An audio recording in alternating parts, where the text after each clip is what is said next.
Welcome to our channel. If you are new here, let me give a quick intro. நான் பிரீத்தி, your fellow banking aspirant. இன்றைக்கி இந்த வீடியோவில் என்ன பார்க்க போகிறோன்னா, IBPS PO பிலிம்ஸ்க்கு இன்னும் ஜஸ்ட் 12 days தான் இருக்குது. அண்ட் அது மட்டும் இல்லாமல் இன்னிலிருந்து நம்ம கணக்கெடுத்தாலே மெயின்ஸுக்கு ஜஸ்ட் 55 days தான் இருக்குது. ஸோ இருக்கக்கூடிய இந்த டேஸ் வந்து எவ்வளோ க்ரூஷியல்னு நம்ம எல்லாருக்கும் தெரியும். இது வரைக்கும் என்னோடய ப்ரிப்ரேஷன் எப்படி இருந்திருக்கு அண்ட் இதுக்கப்புறம் இந்த இருக்கிற 50 days நான் எப்படி யூட்டிலைஸ் பண்ண போகிறேன், எப்படி நான் PO மெயின்ஸுக்கு ப்ரிப்பேர் பண்ண போகிறேன் அப்படின்ற ஒரு குட்டி ஓவர்வியூ தான் பார்க்க போகிறோம். அண்ட் எஸ், இப்போ வந்து பார்த்திங்கன்னா ஆகஸ்ட்டில் ஆல்மோஸ்ட் அந்த 1/3 ஆஃப் த மந்த் வந்து முடிஞ்சிருச்சு. அண்ட் இது வரைக்கும் என்னோடய ப்ரிப்ரேஷன் எப்படி இருந்திருக்குன்னா, அந்தளவுக்கு பெஸ்ட்டாலாம் இல்லை, ரொம்ப ஆவரேஜ் விட பிலோ ஆவரேஜ் அப்படி தான் சொல்லணும். ஸோ அந்தளவுக்கு வேர்ஸ்ட்டாக தான் போயிட்டுருக்கு. பிகாஸ் யூ ஆல் நோ, என்னை முன்னாடியே ஃபாலோ பண்ணிகிட்டு இருக்கவங்களுக்கு தெரியும், நான் ரொம்ப கன்சிஸ்டன்சியோட பேட்டில் பண்ணக்கூடிய ஒரு ஆளுன்னு. ஸோ ஒரு நாள் நல்லா படிக்கிறது, ஒரு 2-3 days எதுவுமே படிக்காமல் இருக்கிறது, டில் டவுன் அப்படியே தான் போயிட்டுருக்கேன். ஸோ அதனால தான் என்னோடய கன்சிஸ்டன்சி கரெக்டாக மெயின்டைன் பண்ணுன்றதுக்காகவும், ப்ளஸ் என்ன மாதிரியே யாராவது கன்சிஸ்டன்சியில் பேட்டில் பண்ணிகிட்டு இருக்க பர்சன்ஸ் இருந்தீங்கன்னா லைக் அவங்களுக்கு கொஞ்சம் ஹெல்ப்ஃபுல்லாக இருக்கட்டும் அப்படின்றதுக்காகவும் நான் ஒரு பிளான் பண்ணியிருக்கேன். அது வந்து என்னென்னா, ஒரு 50 daysக்கு நான் என்ன பண்ண போகிறேன், அது which means IBPS PO mains ப்ரிப்ரேஷனுக்கு நான் என்ன பண்ண போகிறேன் அப்படின்றத ஒரு டாக்குமெண்ட் பண்ணி வீடியோவாவோ ஷார்ட்ஸாவோ அப்லோட் பண்ணலாம் அப்படின்னு ஒரு தாட் இருக்குது. ஸோ இந்த மாதிரி பண்ணுறது உங்களுக்கு யூஸ்ஃபுல்லாக இருக்குமா இல்லைன்றதை கமெண்ட் பண்ணுங்கள். தென் எஸ், இப்போ வந்து பார்த்திங்கன்னா இப்போதைக்கு ரஃபாக ஒரு பிளான் வந்து பண்ணியிருக்கேன், அதுதான் இது. அண்ட் ஆகஸ்ட் 22 or 23 வந்து நமக்கு PO பிலிம்ஸ் வந்துடும். தென் அக்டோபர் 4 நமக்கு மெயின்ஸ் இருக்குது. டோட்டலாக வந்து நமக்கு 55 days இருக்குது. இது ஓகே, இதில் வந்து பார்த்திங்கன்னா IBPS PO prelims, NICL assistant prelims and இதுக்கிடையில் SBI கிளரிக்கல் ப்ரிலிம்ஸும் வந்துடும் செப்டம்பர் மந்த்லேயே. ஸோ இந்த மாதிரி 3 days வந்து நமக்கு ப்ரிலிம்ஸ் எக்ஸாமினேஷன்ஸ்க்கே போயிடும். அது இல்லாமல் SBI PO ஆக்சுவலி நான் அதை அப்ளை பண்ணல, பட் அப்ளை பண்ணி எழுதினவங்களுக்கு அதுக்கான மெயின்ஸ் டேட்டும் வந்து இதில் தான் September middle, I think September ஸ்டார்ட்லேயே வந்துடும், அந்த 10 daysக்குள்ளேயே. ஸோ அதிலோட சேர்த்து ஒரு 4 days போயிடும். அதுவும் இல்லாமல் யூஸ்வலாகவே வந்து ஒரு மெயின் எக்ஸாமினேஷன்லாம் போகிறோன்னா கண்டிப்பாக நம்மளுக்கு எங்கேயாவது ஒரு இடத்துல தான் போட்டிருப்பாங்க. அதுக்கு ட்ராவல் இல்லை கொஞ்சம் பீஸ்ஃபுல்லாக மைண்டை காம் டவுன் பண்ணணும் அப்படின்றதுக்காகவே அந்த ப்ரீவியஸ் டே வந்து ஒரு ரெஸ்ட் டேவாக விட்டுருவோம். இந்த மாதிரி வந்து ஒரு 5 days வந்து இதில் கட் ஆயிரும். இது எனக்கு மட்டும் இல்லை, எல்லாருக்கும் இதே தான். ஸோ இந்த 50 days தான் நம்ம என்டையர் ஜென்ரேஷனுடைய தலையெழுத்தையே மாற்றக்கூடிய ஒரு டேஸாக வந்து இருக்க போகுது. ஸோ இதுக்கப்புறமா வந்து என்னால் கன்சிஸ்டண்ட்டாக இருக்க முடியல, எனக்கு அப்படி ஆயிடுச்சு இப்படி ஆயிடுச்சு நம்ம வந்து லைக் ப்ளேம் பண்ணிகிட்டே இருக்கிறத விட ஆக்ஷனில் இறங்கி கரெக்டாக இந்த டேஸ் யூட்டிலைஸ் பண்ணால் தான் நம்ம நினச்சது எல்லாத்தையும் மாற்ற முடியும். அண்ட் அஃப்கோர்ஸ் நிறைய பேர் நிறைய விதத்தில் ஸ்ட்ரகிள் ஆகிட்டு தான் இருப்பீங்க. சில பேருக்கு வந்து இங்கே கரெக்டான ஒரு ஸ்டடி பார்ட்னர் இல்லை, சிங்கிளாக இருக்கிறதே வந்து என்னால் எங்கேஜ்டாக இருக்க முடியல ஸ்டடீஸில் அப்படின்னு தோணும். அண்ட் சிலருக்கு ஃபேமிலி ரிலேட்டடாக இஷ்யூஸ் இருக்கலாம், ஃபினான்ஷியல் ரிலேட்டடாக இஷ்யூஸ் இருக்கலாம். தென் நிறைய விஷயங்கள் வந்து நம்மளை கரெக்டாக ஒரு ஃபுல்ஃபில்லாக படிக்க விடாமல் நிறைய மைண்டை டம்ப் பண்ணிகிட்டு இருக்கலாம்.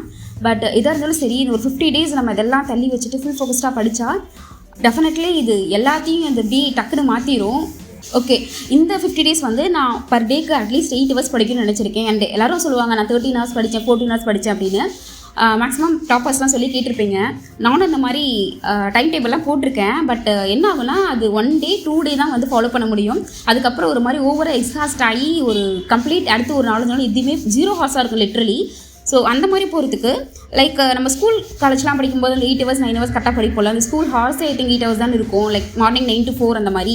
ஸோ அந்த மாதிரி ஒரு மைண்ட் செட் வச்சு நம்ம ஒரு 8 hours மட்டும் டெய்லி படிப்போம், அதை கன்சிஸ்டண்ட்டாக படிப்போம் அப்படிங்கிற மாதிரி யோசிச்சிருக்கேன்.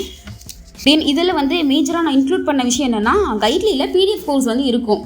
அது வந்து பார்த்திங்கன்னா ஒரு எக்ஸாமுக்கும் தனியாகவே இருக்கும். SBI PO and IBPS PO மெயின்ஸுக்குன்னே ஒரு டெடிக்கேட்டட் ஒரு PDF கோர்ஸ் வந்து இருக்குது.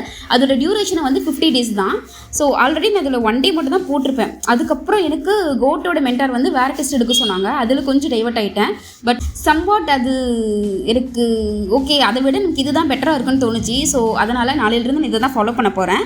லைக் என்னன்னாலும் டெய்லி அந்த PDF கோர்ஸ் கரெக்டாக ஃபஸ்ட்டு எடுத்து தான் போட்டுருணும் அப்படின்ற மைண்ட் செட்டில் இருக்கேன்.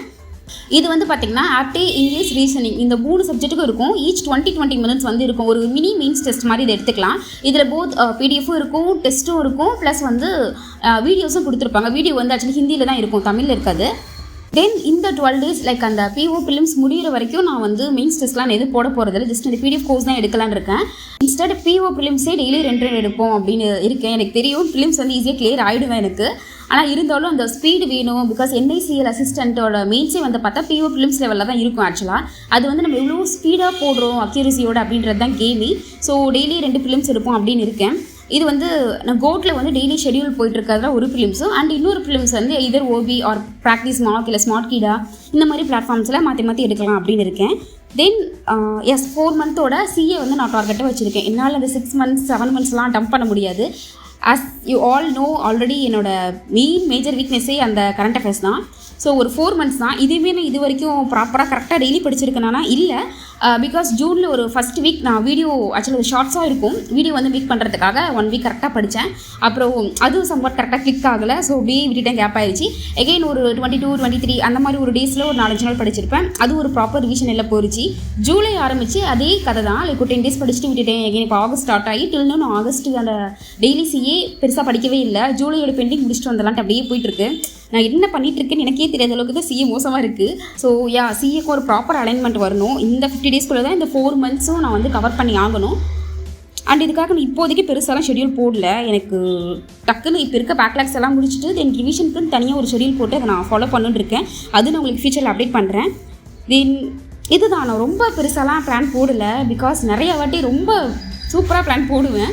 அது லைக் அந்த பிளான் ஷெடியூல் எழுதி வைக்கிறதே வந்து ஒரு 2-3 பேஜஸ் எழுதி வைப்பேன். பட் அது அந்த அளவுக்கு நான் கரெக்டாக ஒர்க் அவுட் பண்ணதே கிடையாது. அதனால் சும்மா ரஃபாக தான் நான் இது வந்து வச்சுருக்கேன். Until PO prelims mains test செக்ஷனலாகவும் சரி ஃபுல்லாகவும் சரி எடுக்க வேண்டாம். இந்த மாதிரி பிடிஎஃப் கோர்சஸ் போட்டுட்டு சிஏக்கு ப்ரியாரிட்டி கொடுத்து கொஞ்சம் முடிச்சு வச்சுட்டா ஈஸியாக இருக்கும். ஸோ சிஏ முடிச்சுட்டு எனக்கு டைப்பிங் அந்த அளவுக்கு பெருசாக ஸ்பீடெல்லாம் வராது. ஸோ டைப்பிங் ப்ராக்டிஸ் பண்ணுறது இந்த மாதிரி இந்த ஒரு 10-12 டேஸ் வந்து யூட்டிலைஸ் பண்ணலான்னு இருக்கேன். ஆஃப்டர் ஃபினிஷிங் பிஓ ஃபிலிம்ஸ் அதுக்கப்புறம் தான் என்னோட மெயின்ஸோட ப்ரிப்ரேஷன் வந்து ஸ்டார்ட் பண்ணணும். விச் மீன்ஸ் மெயின்ஸுக்கு செக்ஷனல் டெஸ்ட் எடுக்கிறது அண்ட் ஃபுல் டெஸ்ட் எடுக்கிறது அந்த மாதிரி பண்ணணும். அதுக்கு முன்னாடி வந்து இந்த சிஏ நல்லா முடிச்சிடணும் அப்படின்றது தான் இப்போதைக்கு ஒரு தாட்டாக இருக்குது. அவ்வளோதான். Let's see how it will be. Then day 1 video நான் அந்த டேயில் என்ன படித்தேன் அண்ட் 8 hours டார்கெட்டை வந்து கம்ப்ளீட் பண்ணேன்னா எப்படி போச்சு அப்படின்றத I will let you know in the next video. So until then, this is Preeti signing off.